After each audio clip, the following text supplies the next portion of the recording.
warahmatullahi wabarakatuh. Selamat pagi atau selamat siang semua dan semuanya teman-teman mahasiswa. Nah, seru ya obrolan kita, diskusi kita. Mungkin beberapa kali kita ketemu, kita sempat diskusi tentang bagaimana kita menemukan inspirasi, gimana kita menemukan ide dari permasalahan yang kita tentukan kemarin. Nah, hari ini kita akan ngomongin tentang tindak lanjutnya nih, tentang penyampaian ide kreatif atau ide dari solusi kita. Itu bagaimana sih cara penyampaiannya? Nah, langkah ketiga, ini saya sebut langkah ketiga karena kita sudah masuk ke bagaimana memproses ide kita menjadi nyata. Dalam artian tidak hanya sekedar angan-angan, tetapi sudah kita aplikasikan nanti ke khalayak sasaran kita atau ke masyarakat yang kita tuju. Nah, ide kreatif ini kita hasilkan dalam kelompok akhirnya perlu diaplikasikan. Kenapa? Yang jelas karena untuk mengetahui apakah ide yang kita hasilkan itu dapat diterapkan, ya kan? Kemudian ide kita itu menghasilkan solusi atau enggak. Kemudian apakah ide kita akhirnya akan memiliki hasil yang baik. Kita nanti di akhir akan evaluasi hasil dari solusi yang kita berikan.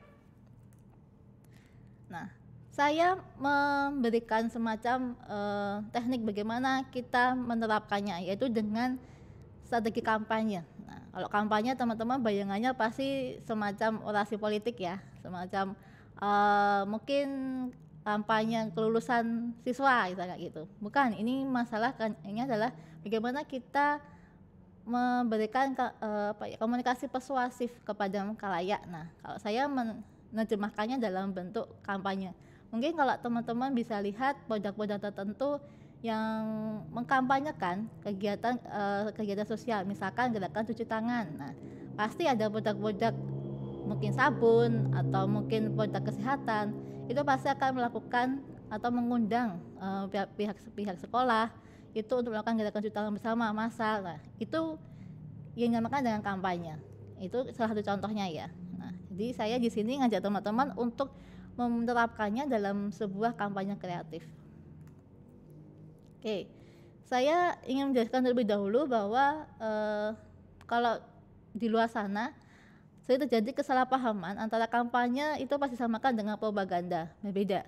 Kalau kita lihat di sini keduanya itu sama serta melakukan kegiatan komunikasi yang direncanakan tetap untuk mencapai tujuan tertentu dan berusaha untuk mengaruhi khalayak sebagai sasaran. Nah, intinya sama, tetapi propaganda dengan kampanye itu berbeda dalam hal tujuan, dalam hal proses.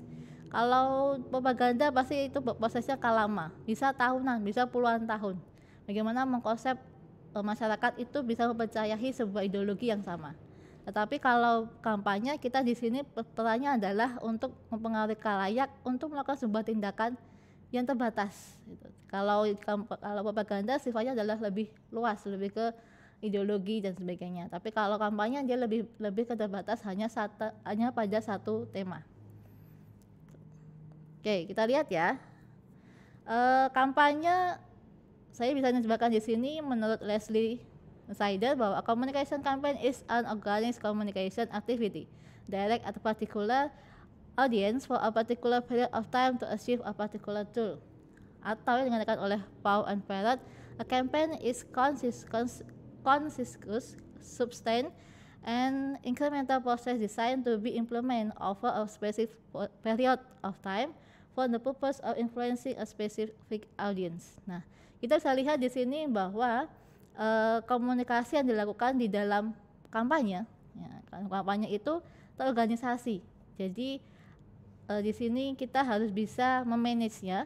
Nah, dari aktivitasnya, kemudian secara langsung atau tidak langsung, kemudian dalam jangka waktu yang berapa lama, menengah atau panjang. Nah, kemudian juga digunakan untuk mempengaruhi audiens tertentu. Jadi nggak semua audiens, nggak semua khalayak kita bisa capai dengan target kita. Jadi kita perlu untuk melakukan analisis nantinya siapa sih khalayak yang bisa kita sasar dalam kegiatan dalam kampanye kreatif kita. Oke. Nah, kampanye tipenya ada 3 nih. Ada yang namanya product oriented, ada candidate oriented, ada ideologi or cost oriented. Nah, product oriented pasti teman-teman sudah paham di banyak kegiatan di masyarakat CSR atau corporate social responsibility yang dilakukan oleh perusahaan untuk menggait konsumennya, misalkan tadi ya gerakan cuci tangan atau mungkin gerakan untuk menjaga budaya daerah dengan melakukan ya CSR di masyarakat. Nah, itu namanya product oriented dengan menampilkan produk-produk tertentu. Jadi dia di tempat kegiatan itu pasti ada banner, ada spanduk yang ada produknya. Ini namanya dengan product oriented. Nah, kemudian kalau kandidat oriented ya seperti kegiatan kampanye politik. Jadi di mana setiap kandidat untuk yang mungkin ikut pemilihan, baik itu gubernur, presiden, wali kota, nah, mereka akan melakukan kampanye, orasi, entah itu di lapangan terbuka, entah itu di offline. Nah, mereka namanya adalah kandidat oriented. Nah, kemudian daya ketiga adalah ideologi or cause oriented. Nah, ini yang akan kita garap itu di sini. Jadi kegiatan kita itu termasuk dalam cause oriented atau yang bertujuan dari sebuah kasus tertentu, yang berangkat dari kasus tertentu. Gitu. Jadi misalkan kalau kita lagi membahas nih isu yang saat ini terkait adalah isu mural yang sering saat ini lagi marak, mural yang ada di dinding-dinding kemudian esoknya sudah hilang nih, terkesannya membungkam opini masyarakat gitu kan. Nah, itu bisa juga sebagai cause oriented, bagaimana kita mengajak masyarakat, mengajak pemerintah untuk bisa terbuka terhadap sebuah opini. Nah, gimana nih caranya gitu kan. Itu berangkat dari sebuah kasus ya, kemudian kita mencoba untuk saling memberikan pemahaman. Kita bisa membuka mata dari berbagai pihak yang terkait untuk bisa kita diberi kesempatan dong untuk beropini dan pendapat. Nah, ini salah satu contoh aja ya teman-teman. Nanti kita diskusinya lebih mendalam di kelompoknya masing-masing terkait dengan permasalahan teman-teman sehingga kita bisa fokus satu persatu. Nah, lalu apa sih tujuan strategi kampanye yang bisa saya sebutkan di sini ada 4. Yang pertama adalah to secure understanding, bahwa kita memastikan terjadinya pengertian. Bayangin aja kita ketika kita komunikasi di mana kita ada seseorang yang mendengarkan ya, di situ kita perlu adanya pemahaman yang sama, saling memahami, saling mengerti. Jadi dia tahu maksud saya juga tahu maksudnya dia. Kemudian yang kedua, establish acceptance, untuk mencari dukungan atau membina dukungan, penerimaan gitu. Jadi ide kita, solusi kita harapannya adalah kita diterima idenya, kemudian diterapkan. Kemudian yang ketiga, motive action, memotivasi adanya perubahan sikap, opini, dan perilaku. Jadi misalkan kalau kita ingin mengajak masyarakat di sekitar kita, yuk kita buang sampah pada tempatnya, ayo kita kelola sampah kita misalkan. Nah, kita pasti akan membutuhkan strategi nih, tekniknya.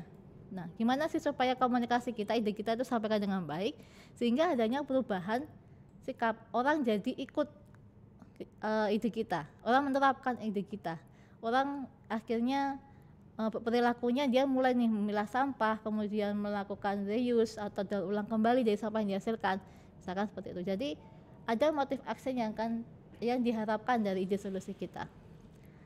Yang keempat adalah yang jelas untuk mencapai tujuan kampanye terlepas dari 3 hal yang di atas. Jadi banyak yang akan kita capai nanti di tujuan strategi kampanye kita. Oke, nah di dalam melakukan kampanye kita perlu belajar atau kita menerapkan yang dengan namanya persuasion. Nah, persuasi komunikasi. Jadi bisa dengan berupa, kalau dari kata-katanya ajakan ya harusnya, tujuannya adalah mengajak.